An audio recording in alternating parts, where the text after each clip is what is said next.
It would be nice if you put in the word the. Where should the word the go? From the cradle to the grave. Thank you. Those little words make you sound more English. Yes. They really do, guys. It's not a bad thing for you to, because I think almost everybody who learns English tends to leave out things that make them sound less correct where the English comes in, right? I probably would do that if I was speaking Chinese, too. I would give you compartments of sounds and expect you to try to understand me, right? That's not right. Okay. Okay, to the grave. To the grave. Nice and big. I give financial education. I educate my clients. I educate. I educate my clients with financial knowledge. With? What's that? With financial knowledge. TH is Min's Achilles heel. She has so much time with hard time with TH. I'm guessing some of you will too. How do you make that sound? With. Just make the sound, TH. What's happening? Very good. Ivy, what's happening? Well, what's happening with your mouth? Air is passing through, right? Yeah. Where's your tongue? Between your lips. Yes, between your lips. Otherwise, it's going to sound like all kinds of other things. It could be with, like an F. I help people with. I help people with financial education. I help them analyze their financial needs. Good. Eventually. Repeat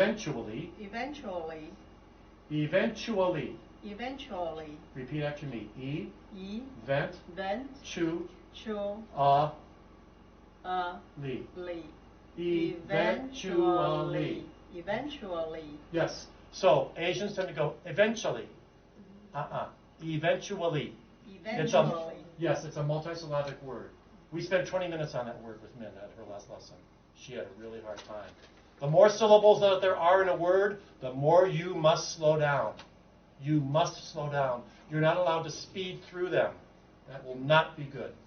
Eventually, they can become. Please, guys, don't talk over her. Eventually. Yes, keep going. They can become financial. They can achieve financial freedom. They can achieve financial freedom. Okay, good. Does that gives you a lot to work on? Yeah. Yeah. Okay. Good. And we haven't even started talking about face and gestures. We're going to talk about that too. We're going to talk about face and gestures next week as the lecture part, and then we'll do some examples of that. Good. Yay! Someone else. Want to go? Okay, and then we'll do Michelle. Yep. No. I said, and then we'll do Michelle. You first. Okay. I love your top. Thank you. I love bright colors. Thank you.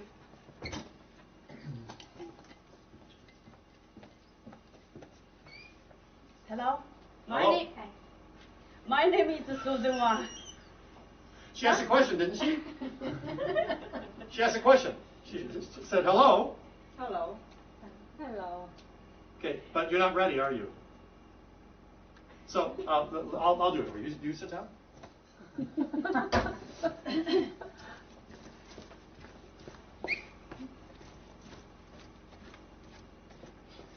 Hello. Hello. You're not going to respond? You're crying out loud. That's horrible. Just leave me hanging up here with my pants down around my ankles. She was still thinking like hello. Like hello, it feels like very intimidating. Hello. Okay. It's just a greeting, right? Yeah, you maybe Oh the my two goodness. Are you greeting the exam?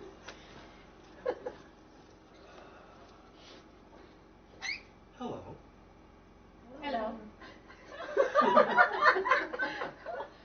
If someone says something to you up here, good evening, hello, how are you? Respond! See, that's where Toastmasters is really bad, actually. We talked about that in the American class, how Toastmasters makes people stiff, and it makes the audience stiff. One of the things that Roger really wants me to get in front of some Toastmaster experts, and talk to them about how they're missing a lot of what really needs to happen.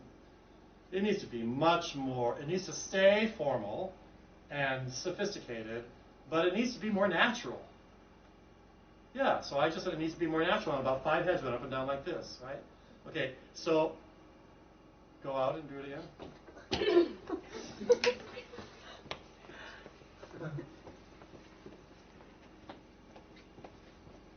Hello. Hello. Last Sunday, my husband gave a speech about the book Quiet by Susan Cain. That evening, at the dinner table, he asked me, "Are you introvert or extrovert?" I was like, you don't know? Isn't that we have known each other for more than 29 years? I thought that you married me because I'm quiet. Finally, that seems to ring a bell to him. He confirmed, "You are more introverted than me." I said, "There you go. Then why do you ask?" At that point, my daughter cut in. "Don't think too much, Mom. Dad asked me too. And he has known me for life." That's far enough. Okay, do it again. Go out.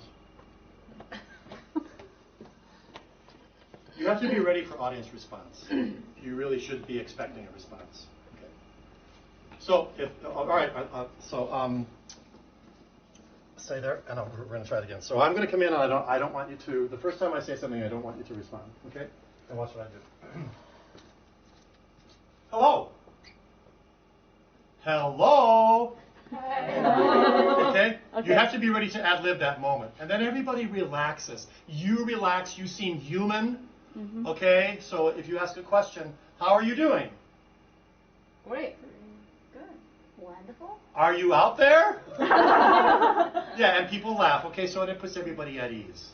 You see what I'm saying? Sure. Yeah. So that initial moment, first we see you, then you greet us, and you should be expecting a response. Okay, go. Good job. Hello. Hi. Hi. Last Sunday, my husband. What's a husband? Last Sunday, my husband had a speech about the book. Okay, great. So I'm just going to talk back to you, and you tell me what you think might be not correct. Last Sunday, my husband talked to me and gave me a speech.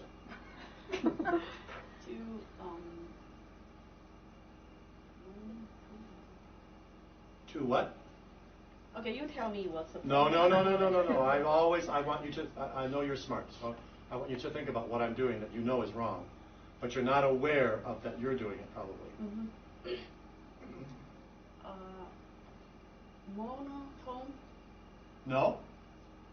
Last Sunday, my husband, I asked him to tell me a speech. Oh, too fast. No. Well, yeah, a little bit. Not clear. Yes. Not made the constant.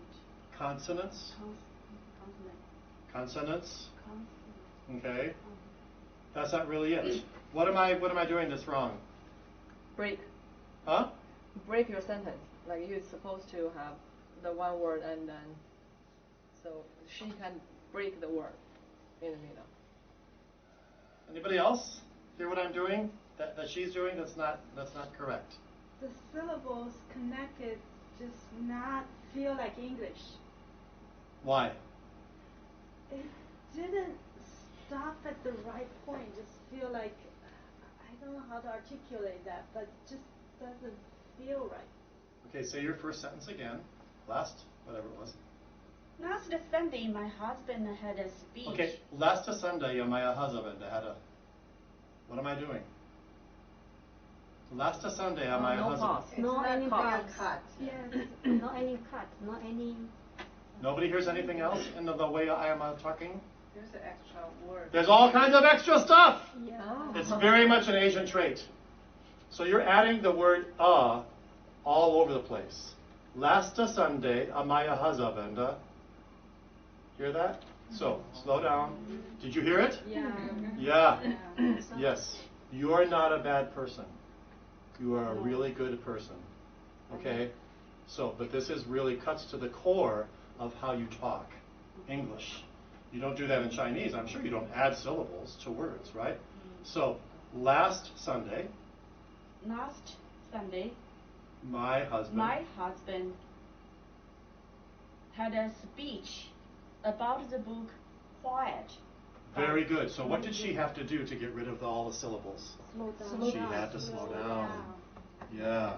Okay. And so it could be for you, the speed has produced this extra vowel, this extra consonant, syllable that makes you sound very Asian with bad English. So taking that away is going to revolutionize your speech. Okay. Yeah. It will be hard. Yes, it will be. You should. I keep mentioning Min. She goes, "Oh, this is so hard." And the first time I was there, I've only met her husband one time. He said, "Yes, it's going to be hard, but you want to do it right." She's in a position at her job where she has to make presentations every week. You too? Yeah. And so she's just wants everybody to respect her and her English. So anyway. Okay, good. Slow down and do it again. Last week. Last Sunday, What? Last Sunday? Last Sunday, my husband had a speech about the book Quiet by Susan King. That evening, at the dinner table, he asked me. He asked me? He asked me, "Are you introvert or extrovert?" Okay, she's leaving out a small word. He asked me. He asked me? He asked me. He asked me. He asked me. Yes, very good. But you're leaving out, when you say introvert and extrovert, you're leaving out a small word. And or. No. An.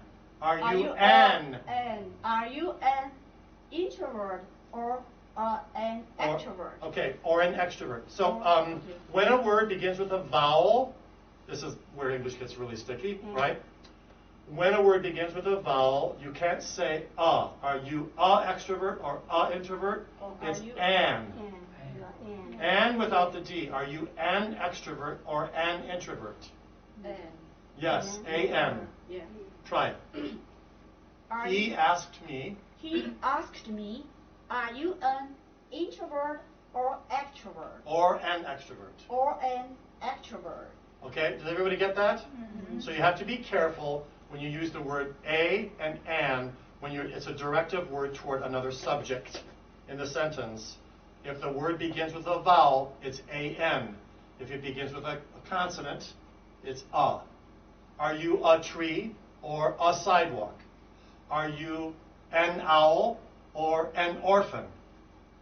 Make sense? Actually, Okay. I know it's an, but What did you just say? Actually, I know Isa. What's that, Isa? it is. Actually, I know I should use an, but just my pronunciation didn't get that right. Oh, so you think you said it? Yes. I didn't hear it. So, yeah, my pronunciation. The more you slow down, the better you sound. It's just amazing. You're going to see on the tape. Okay. You're going to be shocked. Okay. Really, slowing down is going to be your big mission. And ASKED, it's a horrible word. Okay? You know how the black people, sorry for my black friends, you know what they say? I asked you. I mean, there are educated black people on TV that say, I asked you something. What is that? Whoever taught that person how to say ASKED should be shot on the guillotine. But your asked is actually very good. Okay. Asked. Asked. Asked. Very good. I was like, don't you know?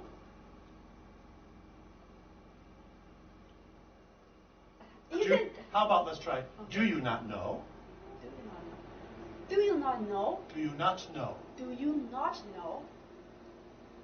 Isn't that we have known each other for more than 29 years? Whoa, stop. What's that sentence again? Isn't that we have known each other? What's the first word of that sentence? It's not that we have known each other for more than 29 years. That is not good English. Why are you saying is not that?